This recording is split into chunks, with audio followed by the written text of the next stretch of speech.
Hello and welcome back to another update where I cover the latest developments throughout the front line in the Russo-Ukrainian war. It is your host RUAF Union, and in this one we have several developments in favor of the Russians across the front line, where the Russians have advanced in the direction of Lushkivka to the south of Kupiansk in the northeast.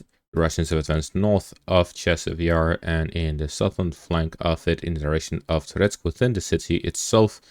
The Russians have managed to advance and capture Sonsivka north of Kurakhove and advanced along the river line south of Kurakhove. The Ukrainians in turn managed to recapture some parts in the Kharkiv section of the front line. We have to start out in the southern direction where the most significant changes have taken place. The Russians have advanced to the north of Ilinka, flanking the fortified positions of the Ukrainians in this direction, attacking from the flank of it from the northern direction, combined with the recent assaults from Antonivka, capturing half of the fortified positions east of Ilinka. The settlement itself is under heavy pressure from the northern and eastern directions. At the same time, the Russians have increased their pressure within the settlement of Yelisevativka, but have managed to strengthen their foothold in the southern parts of the settlement.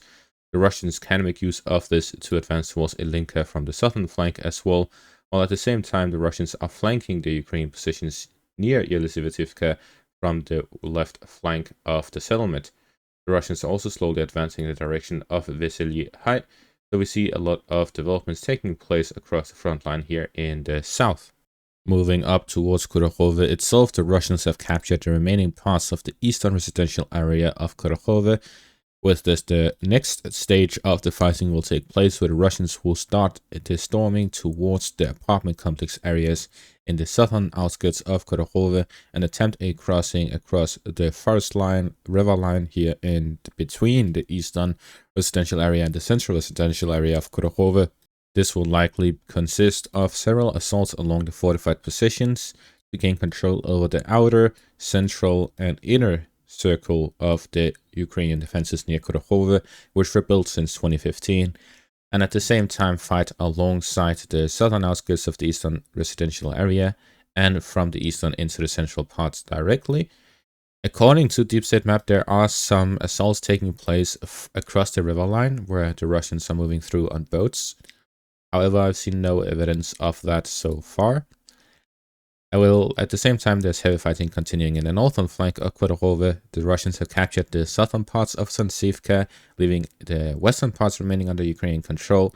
With this, the Russians can flank the Ukrainian positions north of Kurakhove by fighting through Toretsk, attacking down from Voznesenka through the railways, east towards the fortified positions, and then south from Sonsivka towards Stary Terny for a combined assault to gain control over the Ukrainian positions here north of Kurakhove, securing which would allow the Russians to push down towards Dashne, flanking the Ukrainian positions in the flank of Kurakhove in the western parts, while at the same time the fighting that has taken place on the northeast of Maximivka would allow the Russians to push towards the river line, cutting off any movement in the southern flank.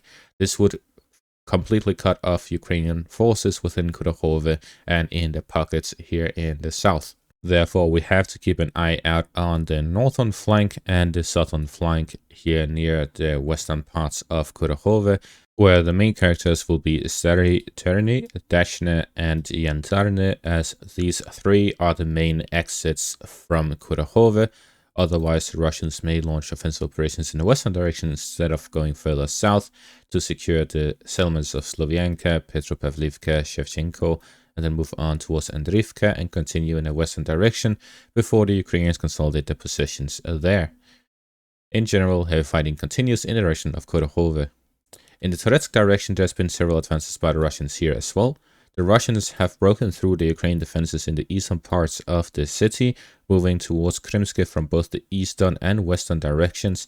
Here they are flanking the industrial area and Terikon Hill on the northeastern outskirts, gaining control of which would allow the Russians to flank Toretsk from the northern direction towards Dashne, Delivka, and so on. While the Russian southern flank is pushing directly towards the Terikon Hills in the southern flank of Toretsk, gaining control of these Terikon Hills will allow the Russians to gain control over the entirety of Toretsk. The Ukrainian counterattacks may have happened prior to a Russian rotation, which has now been completed. Otherwise, there would not be such a significant switch in the power balance, or potentially the Russians were baiting the Ukrainians into a counterattack, where they then launched heavy fire on their positions once they exposed themselves, to then launch this counterattack to breach through the Ukrainian defenses. In either case, what we're seeing is a significant breakthrough of the Ukrainian positions. This push here in the southern part could be towards the fortified positions of the Ukrainians in this direction, which would cut off their southern flanking maneuver, where they're trying to cut off the supplies to the Russians. So we see very heavy fighting taking place within Toretsk these days, which could be significant for the outcome of the battle completely. So we're moving towards the northern flank of Chasiv Yar. The Russians are starting the fighting over Kurakhove, gaining a foothold in the fortified positions on the southern outskirts of the settlement to gain a foothold within the settlement itself. So we see increasing fighting in the northern flank here near Kharkiv, as well as Kurakhove. Moving further north in the direction of Kurakhove, the Russians have advanced in the western outskirts near Uskil River, where they're moving along the railways and forest patches in the western direction, in the cover of which they are slowly advancing through the defensive positions of the Ukrainians. In the Kharkiv direction, the Ukrainians launched a counterattack towards Lyboke with armored vehicles advancing towards the Russian positions, which end up under heavy fire by the Russian forces, both artillery and FAV bombs constantly landing on their positions, making it very difficult for the Ukrainians to advance much. We see heavy fighting is taking place in the Kharkiv directions because the Ukrainians do not want the Russians to continue their footholds. They want to recapture these parts, while at the same time holding on to the Kursk region, which diverts their resources and forces away from the southern direction. So the Russians are still achieving success with both the Kharkiv direction incursion, and the Ukrainians are wasting a lot of their efforts and forces in the Kursk direction. A very interesting piece of trivia, considering we are now on the 1000th day of the Russo-Ukrainian war. From day 300 to day 1000, the 700 days, almost 2 years, the Russians have captured 2,276 square kilometers in the Donetsk region alone.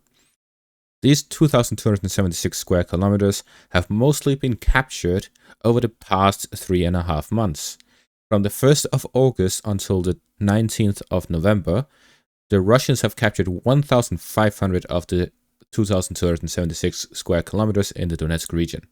That means over the past 600 days, or the 600 days of the 700 days, the Russians have captured 750 square kilometers, while in the past 100 days, they have captured twice that, 1,500. That is the significant boost in speed the Russians have had in the Donetsk region after the start of the Kursk incursion. And that is exactly why my argument is that the Russians actually are interested in the Ukrainians extending their Kursk incursion and not finishing it quickly, because it has allowed the Russians to completely, extremely speed up their Donetsk offensive. If they capture 1,500 square kilometers every 100 days, it'll take the Russians another 2 years before they can capture the entirety of the Donetsk region. However, it is very clear that the current fighting taking place near Pokrovsk, Chasiv Yar, and Toretsk are very decisive for the speed going forward. And putting it into perspective, the Russians have been fighting through capturing this very heavily fortified area at a fast pace. If we move forward to capture Pokrovsk, it'll continue being slow. But beyond that, we can see that there's hardly any fortified positions. The terrain itself is more flat. There's not enough forest areas. There's not enough industrial zones. And it will also allow the Russians to flank the Ukrainian positions near Slovyansk, Kramatorsk, and Konstantinivka. Combining that with an assault towards Liman, they can operationally encircle the remaining parts of the Donetsk region. With control over Chasiv Yar overlooking the defensive line, there will be heavy bombardments on it at the same time as it is operationally encircled, and we'll likely see the Russians capturing the entirety of the Donetsk region by the end of 2025, which would then allow the Russians to have practically an open road between their positions in the Donetsk region towards Dnipro, towards Poltava, or the entirety of the Dnieper River, as there would be no defensive lines if the Ukrainians decide to build a new defensive line in between Zaporizhia in the south, through Pavlograd, through Izium, towards the Oskar River line, that will be a different story. But even at that point, they will only have a year to build those defenses compared to the Donetsk defenses, which, for example, Kurakhove is so far from the front line or the 2014 line of defense. It is approximately 12.7 kilometers from the 2014 line of defense, yet they started working on it in 2015. And it also shows just exactly how close to the Donetsk city outskirts it still is, despite it being 3 years almost into the war in Ukraine. If we take a look at Kurakhove with its close proximity to the Donetsk city and the highway moving through it, it would be an important supply line for the Russians moving forward into and deeper into the Ukrainian regions. So generally, what we're seeing right now is extremely decisive battles taking place in the southern Donetsk region, which will have a massive impact on the strongest defensive line the Ukrainians still have, making it much weaker than other defensive lines due to the fact that the Russians can flank their positions and cut off their supplies. If some predictions claiming that Pokrovsk would fall into Russian hands by the end of winter, somewhere around March 2025, then it may be much faster, and the Russians may gain full control over the Donetsk region by summer 2025. Either way, the war in Ukraine will change significantly in 2025, especially it will move out of the Donetsk region. And that is going to be all for this update. Thank you all for watching. Make sure to leave a like, subscribe, check out my Patreon and YouTube membership for additional content. Thank you all for watching and have a great day.